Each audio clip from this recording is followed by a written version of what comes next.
Un grand bonjour à toutes et à tous. Quel plaisir de vous retrouver comme chaque lundi soir sur la chaîne Tech & Co. Bienvenue dans Tech Hebdo. On va débriefer ensemble l'actu tech de cette semaine. Salut Jérôme. Salut François. Bonsoir à tous. Oui, nous sommes ravis de vous retrouver comme tous les lundis soirs sur Tech & Co. Voici le sommaire de Tech Hebdo.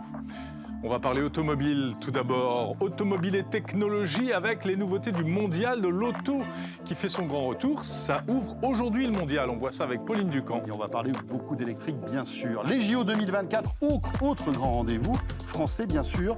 L'un des partenaires technologiques de JO, ce sera Orange. On s'intéressera à la stratégie d'Orange sur ce sujet. Notre rendez-vous TechCare, François. On va faire un gros focus sur une innovation étonnante. Un casque audio connecté directement à tes émotions grâce à l'intelligence artificielle. Voilà, on découvrira cette start-up en toute fin de Tech Hebdo. Merci d'être là. C'est parti pour 26 minutes d'ActuTech.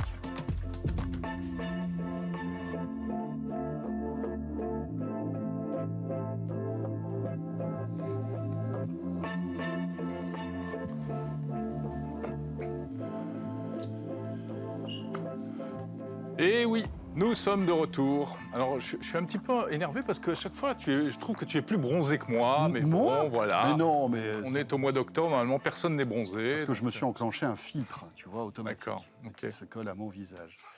Plus sérieusement, Jérôme, je vous rappelle, et vous qui nous regardez, qui nous écoutez, que ce Tech Hebdo, vous pouvez le retrouver bien sûr sur la chaîne Tech & Co tout au long de la semaine. Première diffusion le lundi soir à 20h30, mais aussi sur notre page YouTube, notre chaîne YouTube Tech & Co, et puis bien évidemment sur l'appli RMC BFM Play.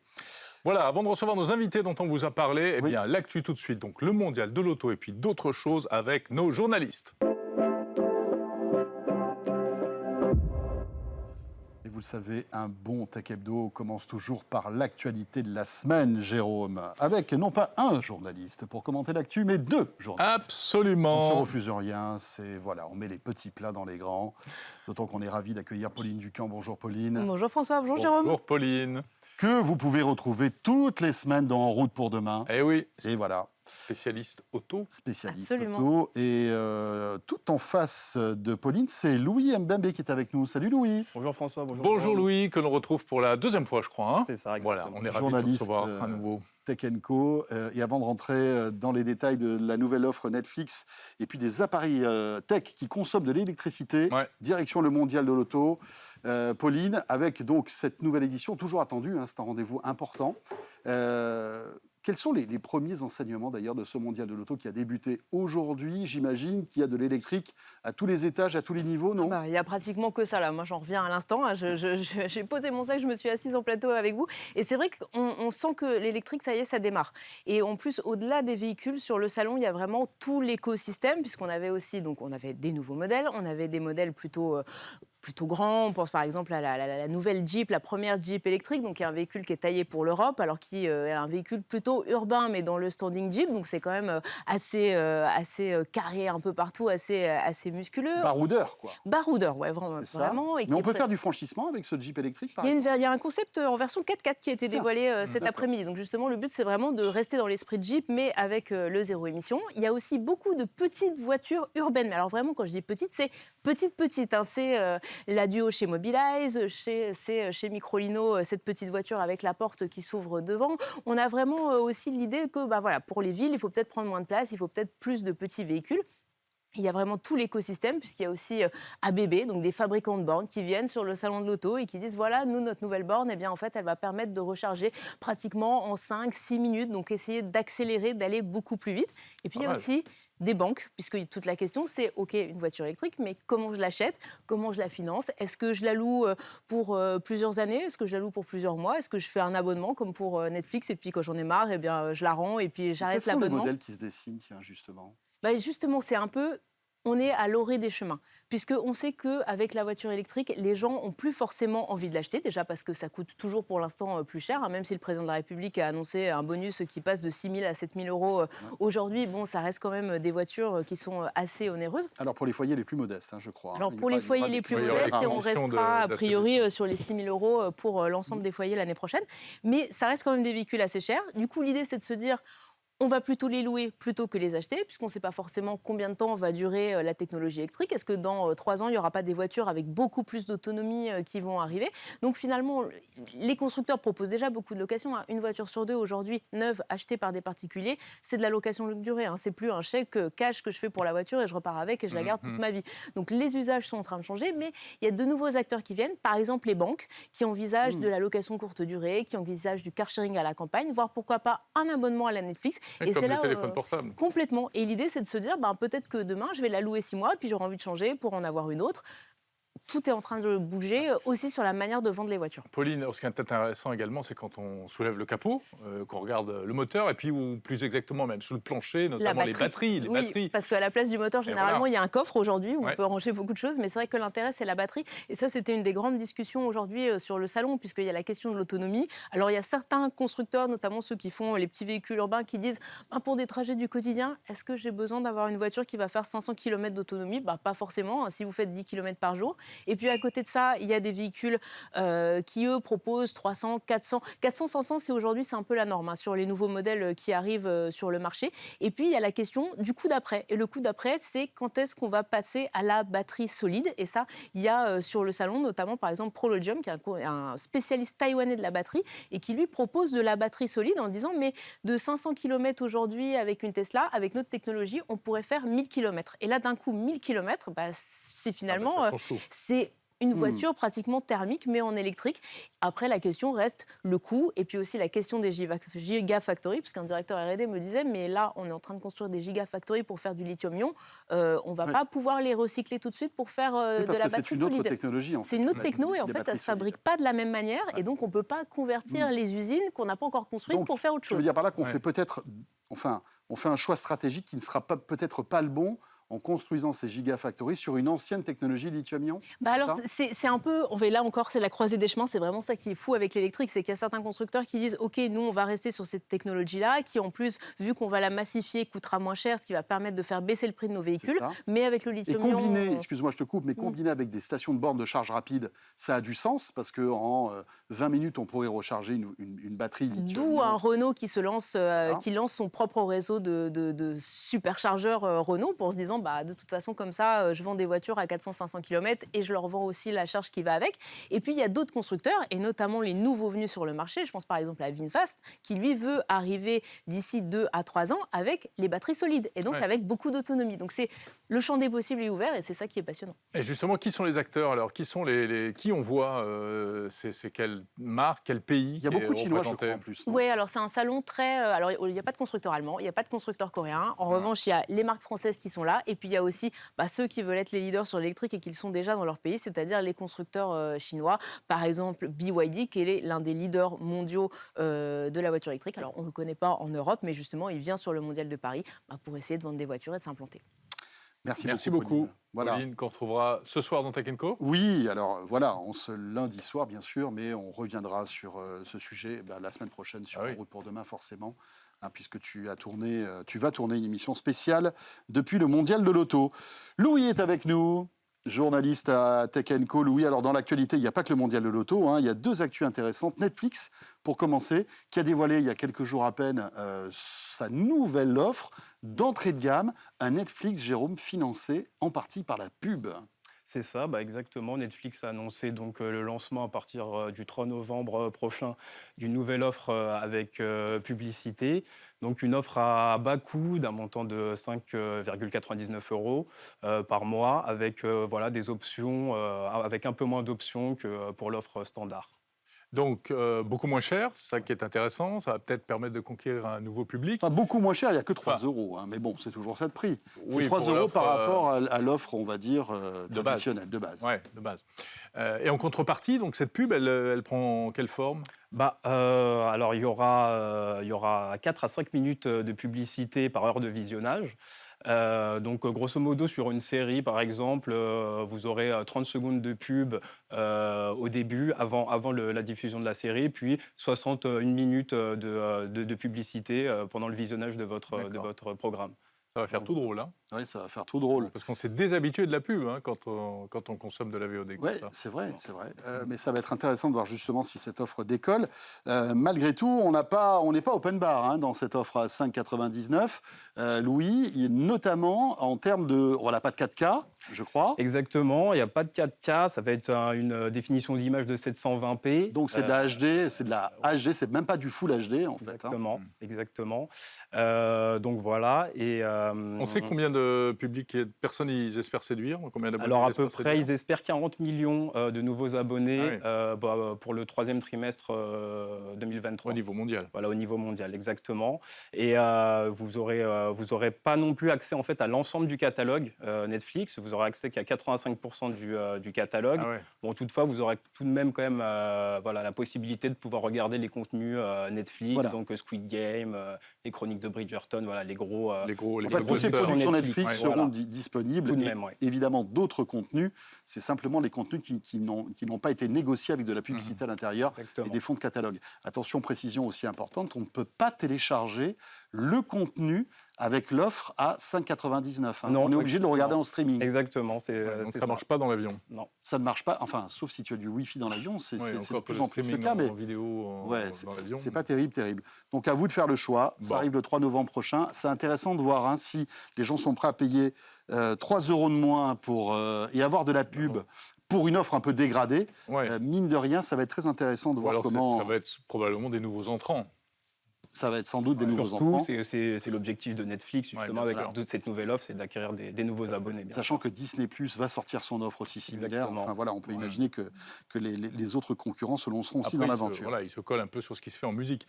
Autre actu de la semaine, eh bien, elle nous concerne tous. C'est de nouveaux chiffres concernant la consommation, l'impact environnemental du numérique et notamment la consommation de nos produits chouchous. Oui, c'est ça, oui. Vu que effectivement, actuellement, le prix de l'énergie, on est tous impactés par le prix de l'énergie. Donc l'ADEME, donc qui est l'agence de la maîtrise de l'énergie, c'est ça. Du coup, a présenté un rapport avec qui présente les appareils électriques les plus énergivores. Alors vas-y, fais-nous peur. Fais-nous peur. Écoutez, vous avez... Est-ce que je dois débrancher Jérôme? Parce que rappelons que c'est un robot. Absolument. Ça concerne surtout en fait les appareils qui servent à chauffer, type radiateur, les chauffe-eau, le réfrigérateur, les lave-linges, tous ces appareils-là, qui sont très énergivores. Et juste pour... Ça va au-delà du numérique, en fait. Oui, c'est vraiment l'électroménager. C'est vrai qu'on a montré du bout doigt la box, Louis, par exemple. Est-ce que la box est très énergivore? Pas vraiment, mais quand même, ça consomme, en fait, si vous la laissez allumer, c'est quand même recommandé quand même de l'éteindre lorsque vous sortez, pour diminuer la consommation de kilowattheures. Pas de réelle surprise avec cette nouvelle étude. Non, pas vraiment. Par contre, il y a des solutions qui sont présentées. Par exemple, pour des réfrigérateurs congélateurs, l'idéal, c'est par exemple d'opter pour un appareil hybride. Pour économiser. Vous pouvez aussi baisser la température du radiateur. C'est des solutions qui peuvent vous permettre de faire des économies, effectivement. Enfin, rien de révolutionnaire, quoi. Hein. Non. Voilà. baisser le chauffage pour moins consommer, ça... Ou baisser la température du réfrigérateur, c'est ça que tu voulais dire? Oui, c'est ça exactement. Ouais, la monter, plus précisément. Plus on la baisse, plus ça consomme. Oui, plutôt. Merci beaucoup, Louis, pour toutes ces précisions. À découvrir en détail sur Tech & Co. Voilà, le site Tech & Co, bien évidemment. Jérôme, est-ce que tu es prêt pour les JO 2024? Je suis chaud bouillant. Alors, pas toi, personnellement, parce que tu ne seras pas un athlète vraiment, quoique on ne sait jamais. Pourrait te surprendre. Mais on va s'intéresser à un acteur technologique qui va avoir un rôle prépondérant pendant ces JO, c'est Orange.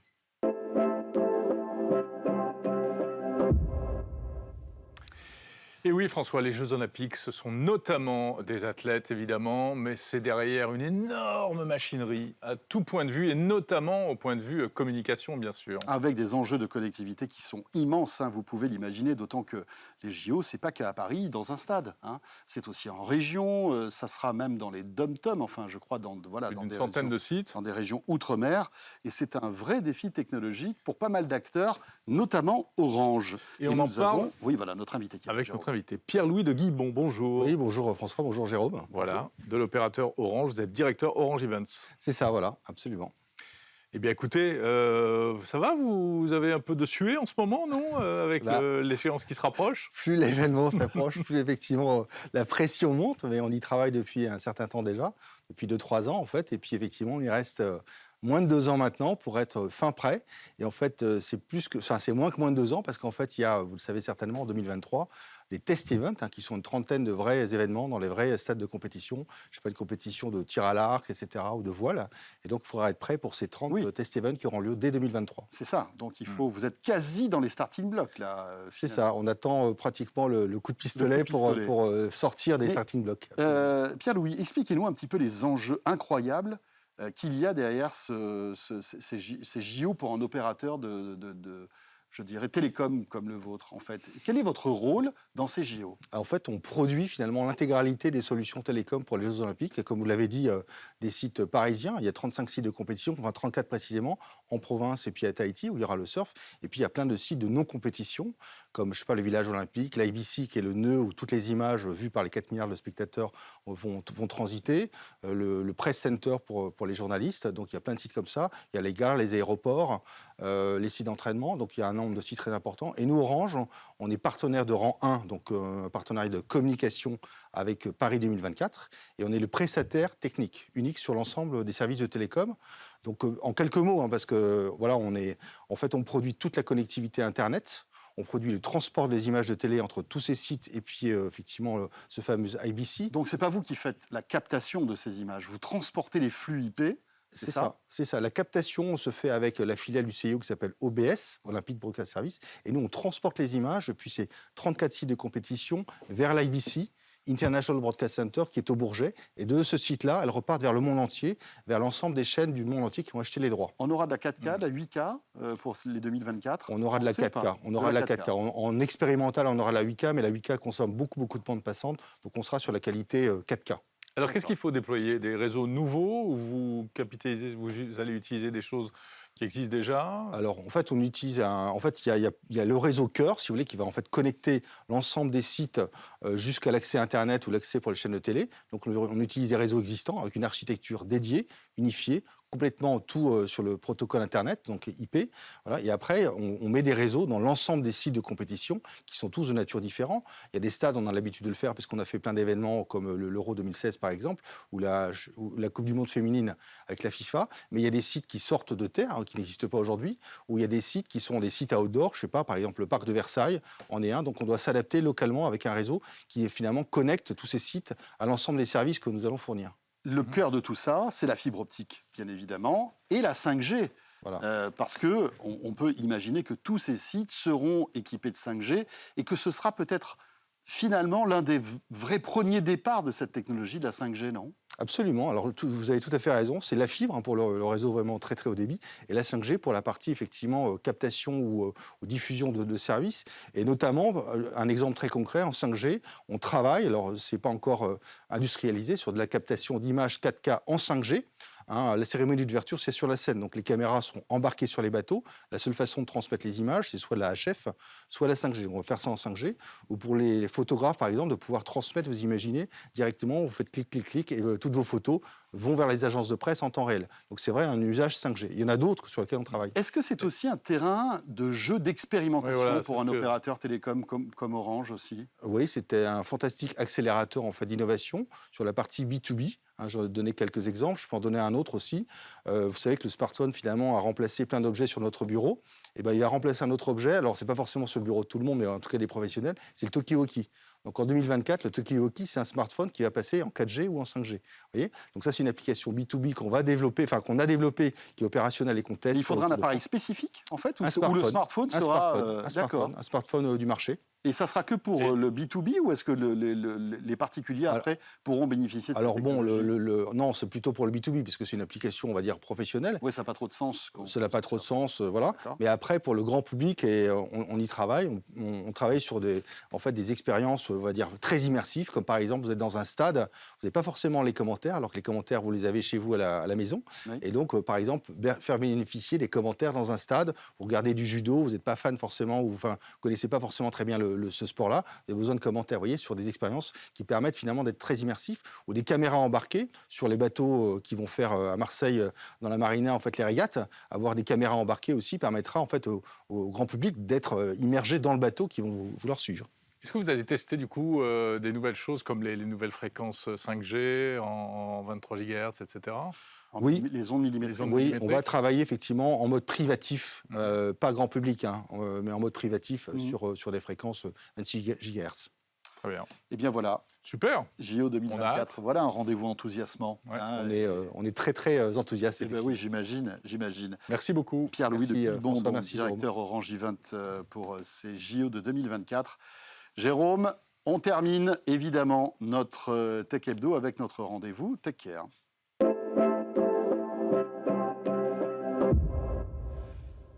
Avec une innovation étonnante, François, ce casque, si j'ai bien compris, casque audio, qui va se connecter directement à notre cerveau. Ouh là là, Jérôme, imagine un petit peu la pagaille s'il se connecte sur le tien.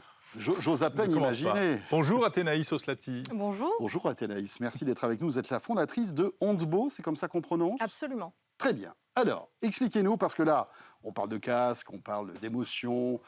Expliquez-nous à quoi ça sert et comment ça marche et quel est le concept de ce casque. Alors, Ondbo, j'ai créé cette société il y a 1 an de cela, mais il faut savoir que c'est 3 ans de recherche et développement qui ont été menés dans des laboratoires spécifiques. Et Ondbo, c'est tout simplement une neurotechnologie liée à des intelligences artificielles qui permettent d'adapter, d'interpréter et de détecter nos émotions en temps réel. Tout ça en fonction d'une musique. Donc, on vous délivre les playlists adéquates pour faire passer d'une émotion à une autre, ou bien pour tout simplement poursuivre votre état émotionnel. Donc un casque audio, on l'aperçoit sur les images, C'est ça. qui va capter les ondes cérébrales, mais j'imagine que c'est extérieur. Vous ne jouez pas comme Non, Elon bien Musk sûr. à nous mettre des trucs dans le cerveau. Non, c'est non invasif. Effectivement, D'accord. au niveau d'un casque qu'on a appris du quotidien, on a intégré ce qu'on appelle un électroencéphalogramme. Donc, c'est cet outil qui permet de mesurer l'activité cérébrale de l'individu. D'accord. Et une fois qu'on détecte cette activité cérébrale, nos algorithmes détectent et interprètent votre état émotionnel en temps réel.